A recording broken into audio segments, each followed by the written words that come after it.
Dogs are not a substitute for personality. If you think that the hallmark of a good relationship is me meeting your dog, I never want to meet you or your dog.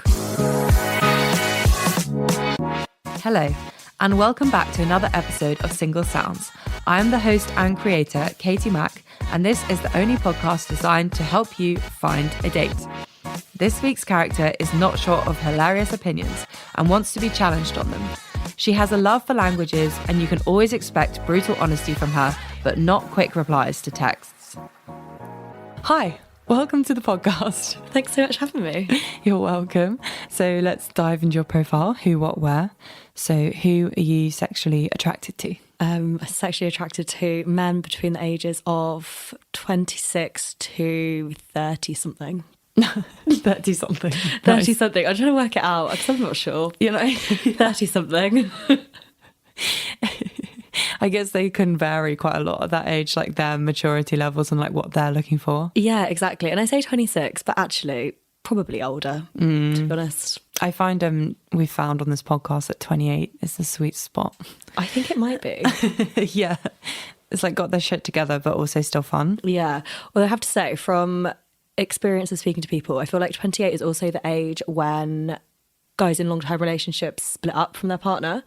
So I'm really hoping for a bit of a wave. Yeah. Because all of the good ones have been snapped up. Yeah. But they're coming back because they like realise that's not their forever person. I hope so. I've always said it's either that or I'm just waiting for the first round of divorces. So I will be that shoulder to cry on. I'll do it. And they'll come to me like a fully formed person. Yeah. They've learned from all their troubles. Exactly. Mistakes. I won't need to like teach someone how to wash their pants. Yeah. Because someone else went through that. Exactly. Yeah. No, I've definitely heard that as well. Like women that say, oh, I was the one before they found their fiance, you know, like I'm always that person because I like make them into a better person, and then they just go off and find someone, but they've learned everything from me, but you were that second person. Yeah, well, that's what I'm hoping to be. I'm hoping to be that second person. Yeah, so you've done none of the work. Absolutely none. And you know what, that's probably how I live my life. That's how I want to live my life. Yeah, I mean, don't we all just like do nothing? I want to be a kept woman.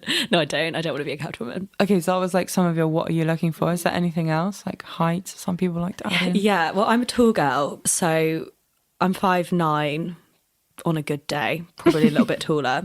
So someone taller than me. And I know that sounds really shallow, and I know men get a little bit upset about it, but all I would say is you can't control your height, I can't control mine. It's more of an insecurity of myself being like the bigger person. So, because I'm not like super like slim or whatever, so it's like more of my own insecurities. I'd rather just feel small. Yeah. I want to feel like a little fairy.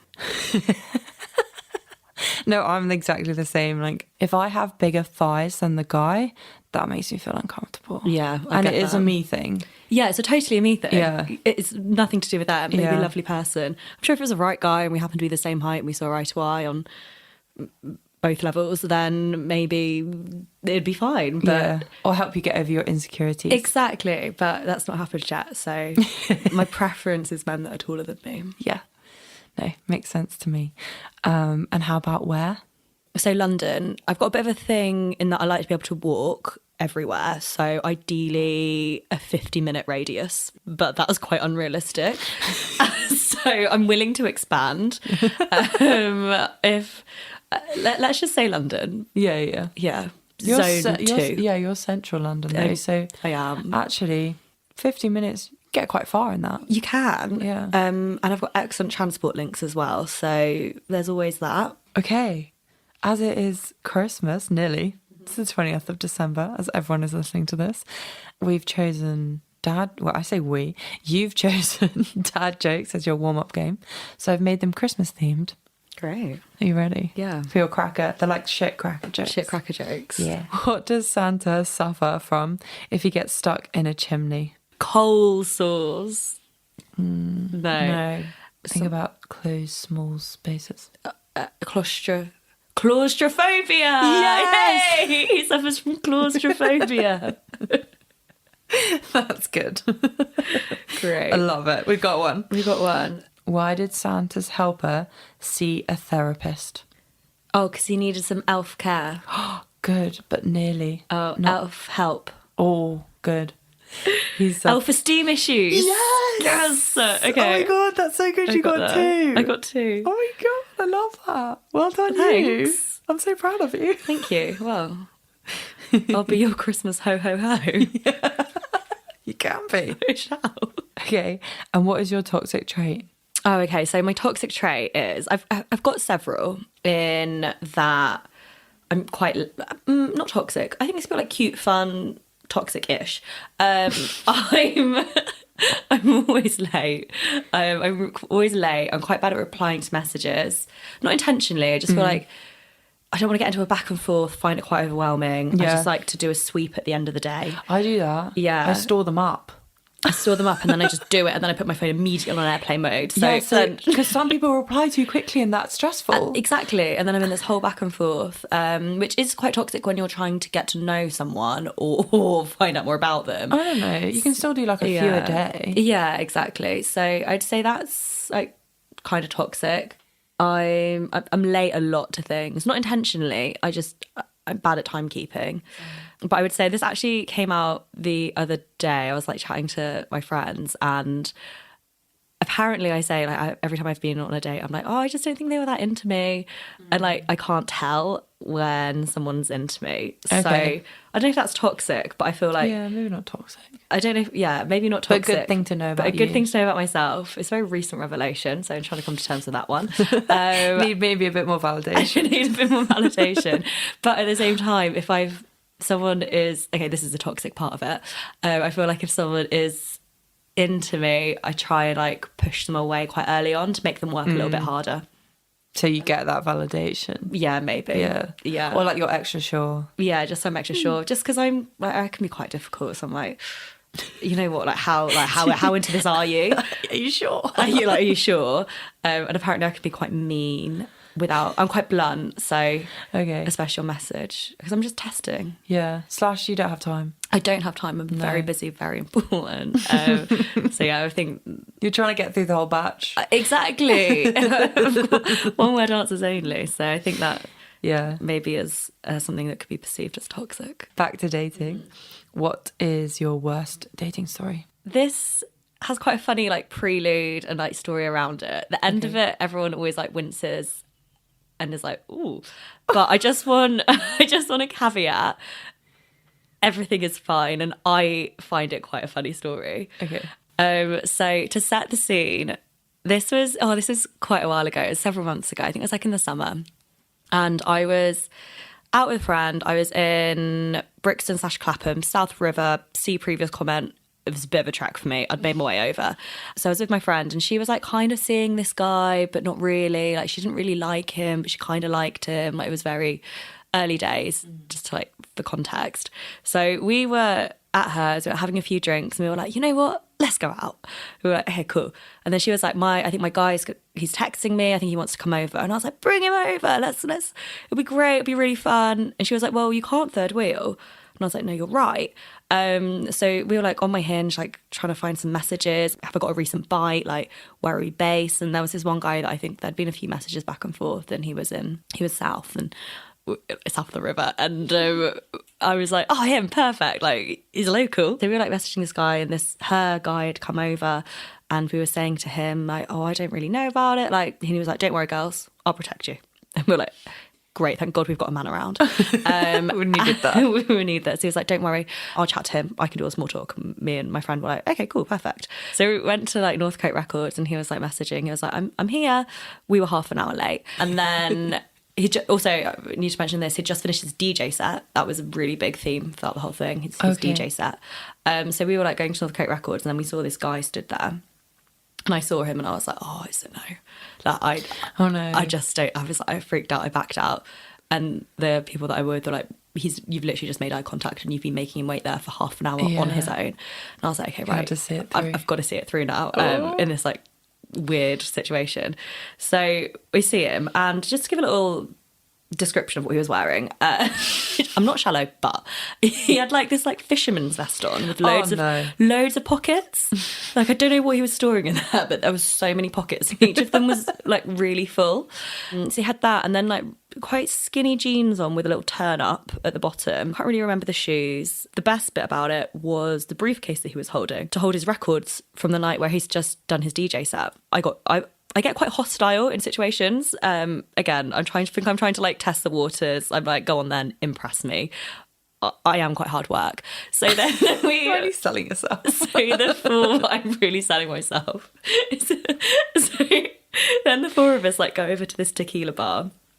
And at this point, my friend is kind of over the guy that she's brought with him. He's been a bit annoying. And the two of us are kind of like hanging back at the back. We're letting the two boys go off and just make conversation amongst themselves. We've become like the evil stepsisters out of Cinderella. We're like cackling behind them. We get to this tequila bar. The two of them go in and we end up chatting to this guy outside who owns the bar. So eventually we make our way into this tequila bar. And we're like sat chatting with these two guys. And I'm pretty sure I have my back to the guy that I was supposed to, I'd been set up with for this evening. And then he leaves over the table to my friend's date and is like, she clearly hates me. Oh no. And then immediately once I hear that, all of a sudden I'm like, oh no, I don't hate you. I just don't know you yet. So I suddenly soften up. And then we all start chatting. And I think it probably helped that we'd had a few more tequilas. And then we start chatting and then it kind of turns into, the bar closes and he's like, look guys, I've just got a new record. Do you want to come back to mine and listen to it? So that was what was in the briefcase. That was what was in the briefcase. So you went shopping. So then the four of us like pile back into this Uber back to his. And this is when it starts getting really weird. So this guy just suddenly switches and he is like saying to the taxi driver, he's being really rude to the taxi driver. He's like, yeah, come to mine, I've got loads of booze, like it's gonna be really great. We'll I'll play my new record. And so we were like going along like, yeah, cool.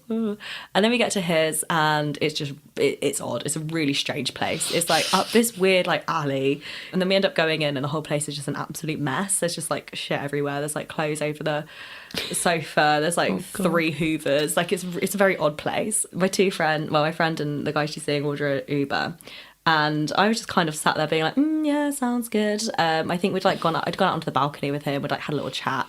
2 friends go in the Uber, and then my friend was like, oh, are you coming? And I was like, yeah, I think I'll come. Yeah. And then this guy just switches. I was like, oh, no, I think I'm gonna go. Like it's like 3. Like I'm done. I've got a long journey home. Yeah. I was living in East London at this point as well. Like I had a good hour ahead of me.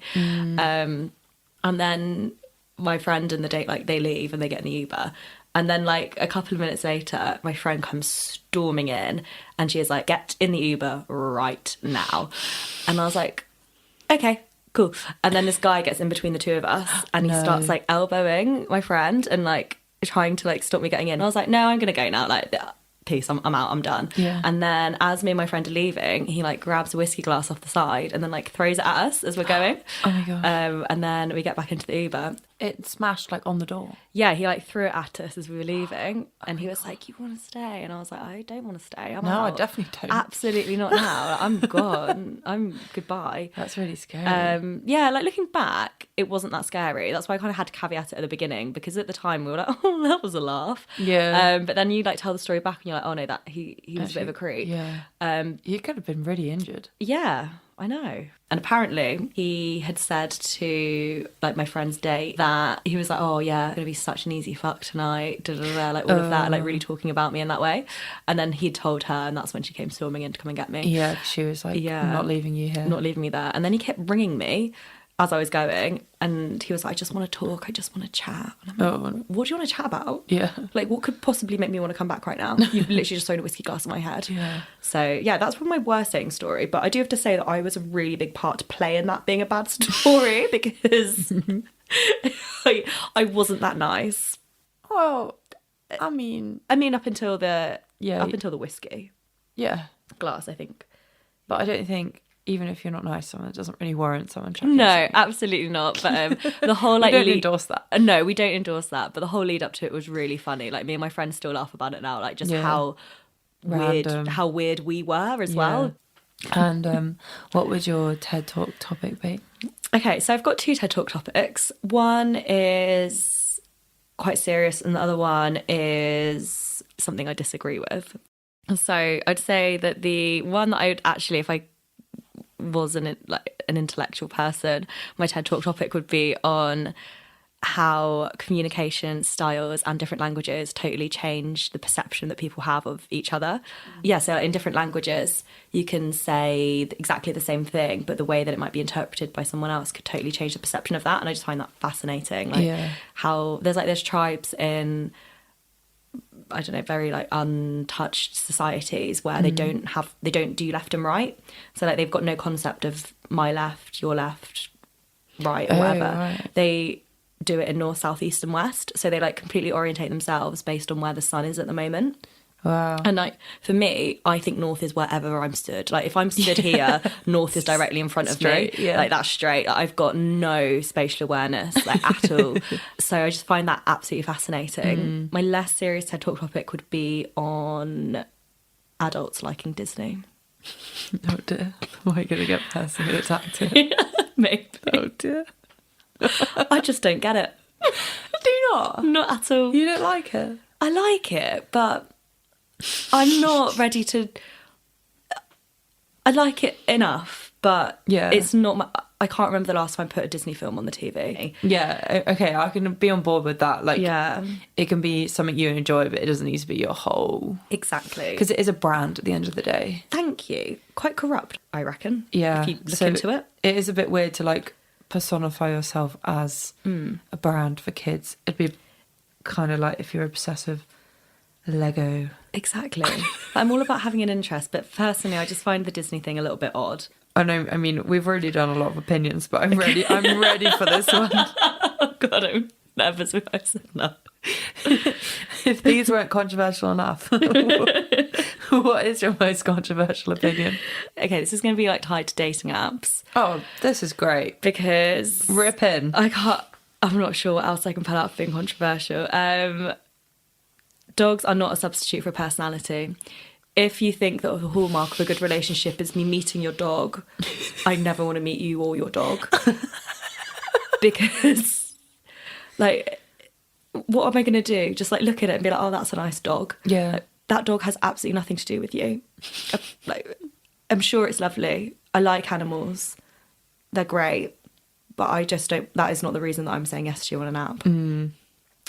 The worst... People do put them high because they think they get like really good. Well, they probably do get really good interactions. Yeah, I think they do. But is that just everyone being boring, being like, "Oh, cute dog, like what's its name?" I don't know. Like, what are you replying to that? To be fair, because I don't think I've ever replied to a dog picture. No, never. Or when it's like people are like, "Oh, can I let my dog meet your dog?" Like, is that just because we've got nothing else to say to each other as adult human, like as adult people that can... Yeah, you're using the dog as distraction. Yeah, as a segue to what, have something in common. Because if you are, you're really clutching at straws. And when there's like no picture of them but just one of their dog, like what am I supposed to do? What do you want me to do with that? Yeah, no, that's terrible. So yeah, dogs. Oh, I've definitely had as well when I've matched with people before and I've been like, oh, you know, small talk of like, is that your dog? And they're like, no, it's my friend's. And I'm like, why is it on your profile then? Yeah. You've just used it as a pawn. Exactly. Or there's like, weird. Oh no, it's my family dog, from where I live in, I don't know, Sussex. What's the point in that then? What are you going to do? You're going to bring it up for the date? You're going to drive down, pick up your dog so we can go for a little walk around a park? I'd rather just go for the walk. I don't need the dog. Yeah, no, it's fair. And like I said, dogs are great. Most people like them. Yeah, I'm not anti-dog. I live with a dog. The dog I live with is excellent. She's great. We have a good time. She's not on your dating app. She's just not my dating app. Yeah. It's just not something that I'm trying to lure men in with. Maybe that's where you're going wrong. Maybe that's where I'm going wrong. Yeah. Oh dear. So, final question. What are your non-negotiables? Okay, so my non-negotiable is you have to make me laugh. Oh, yeah. It's just, yeah, you've got to be on the same wavelength. You've got to find the same things funny. That is, complete non-negotiable for me. And I think I've got quite a dry sense of humour and I can be quite sarcastic and a little bit cynical.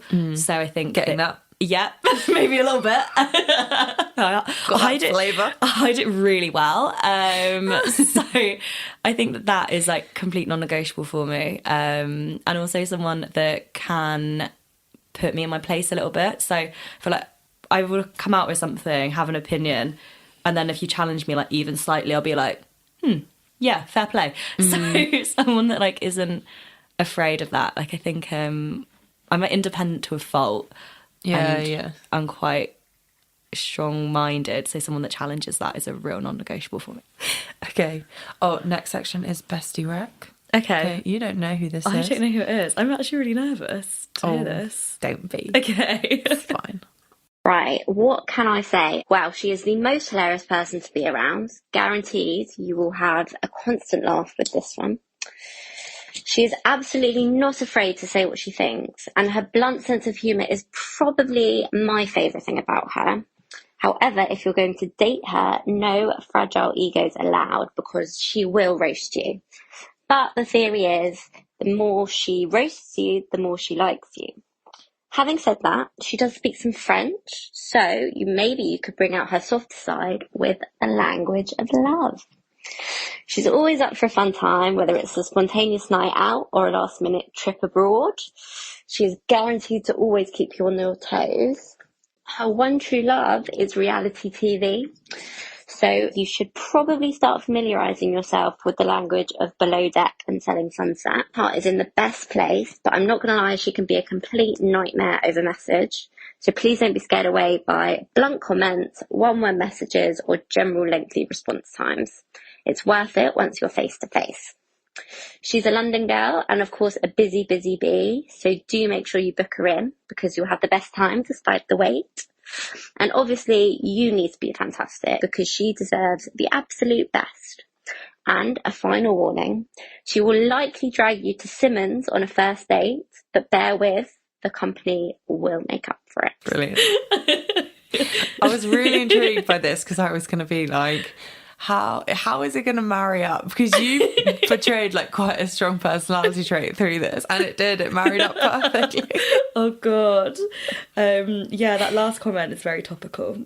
Simmons. That happened just on Friday night. I rate Simmons, personally. Thank you. Because I love paying £2.50 for my gin and tonic. Could not agree more. Honestly, it's become like where we go out after work, it has become like the go-to. Yeah. I always go out with like one other girl. There's like usually a group of us, but usually me and her come with like a bit of a double act. She went one week and I wasn't there. She got asked by the bouncer or the guy on the door, where's the other one? Honestly, I have never been more proud. I've never been more proud of any achievement ever. Yeah. Like, to be known by the Simmons bouncer, yeah. By the guy on the door at Simmons. Amazing. Final round, this or that. Okay. I think you're going to be good at this. I don't even need to ask if you're decisive or not. Right. Because you are, right? I am, but I will change my mind seconds later. Okay, fair. Didn't see that one coming. Would you rather be smacked with a wet fish in the face daily or be farted on daily? Okay, a couple of questions. Can I decide when the wet fish is happening? Yes. And all of these you can. Okay, can I decide who farts on me? Yes. Strength of it, timing. God, too many questions. Okay. But yes, yeah. You know what? I'm going to go fart. I think I would do that. My first reaction was wet fish, but actually, if that's on your face, yeah, smell doesn't always come off. Okay, fart, done. Would you rather be a famous director or a famous actor? Ooh, director. Me too. I think, yeah. I think that'd be really cool. And then you don't get any of the like shit side of fame. I agree, but you do get the credit. True. And that's what's nice. Yeah. So like everyone appreciates your work, but you're not like stalked. Yeah. Oh, this one's hard. Only be able to whisper for the rest of your life, or only be able to hear half of what others are saying. Okay, only be able to hear half of what others are saying because I think I do that already. I think I only listen to every other word at the best of times. That wasn't even a question for me, was it? Wow. No, not whisper, because I think one thing I find like annoying about people, I'm like, right, what did she say? Like, just speak up. Come on, I can't hear you. I hate a mumbler. So if I was doing it, it would drive me nuts. So yeah, just hear half. Would you rather have a flying carpet or a car that can drive underwater? Ooh, flying carpet. Easy. Easy. No Yeah, I questions. want to see it from above. And if you go, if you're a flying carpet, you can fly over the sea. Exactly. Yeah, it's 100% the better way because you're never stopped by traffic. Exactly. Might be traffic underwater. Who knows? I don't know. It doesn't seem very efficient either. Not very quick. But a flying carpet, that'd be speedy. Would you rather live in a cave or live in a treehouse? Treehouse. I think a cave would be a bit smelly, a bit mouldy, a bit like drippy. Damp. Yeah, treehouse seems cool. Maybe protected from the animals as well. Exactly. They could get in the cave, or they could think the cave was theirs, like a bear. Bad choice. Yeah. Treehouse. Treehouse. Okay, last one. Would you rather live without the internet or live without AC/heating? Ooh. You know what? Without heating. Really? Yeah. Do you know how much time I spend on the internet? I would be thick as if I didn't have the internet. You need to check everything. If I couldn't immediately Google something, it would drive me nuts. Yeah, fair. Yeah, no, I would just wear loads of clothes Yeah, yeah. or just not wear any. I mean, we're quite lucky that the temperatures generally are quite mild. Exactly. You definitely don't need AC. No. I mean, you can, If I can have a fan. You can have a fan, maybe. Yeah, I'd rather live without that. Also, better for the environment. Yeah. Okay. That concludes the podcast. Thanks. God, I'm really regretting everything I've just said. I've just come across as a raging bitch. I'm not, I promise. I was just about to be like, do you have any final words? But I feel like that was it. I'm actually like really fun and easygoing, I promise. Next week, we have a very special festive episode full with date updates, so be sure to tune in to catch up on all the gossip. And as always, if you would like to date this character or know someone else who would be interested, contact the podcast on Instagram @SingleSounds. The link is in the show notes. Thank you for listening, and I'll see you next Tuesday.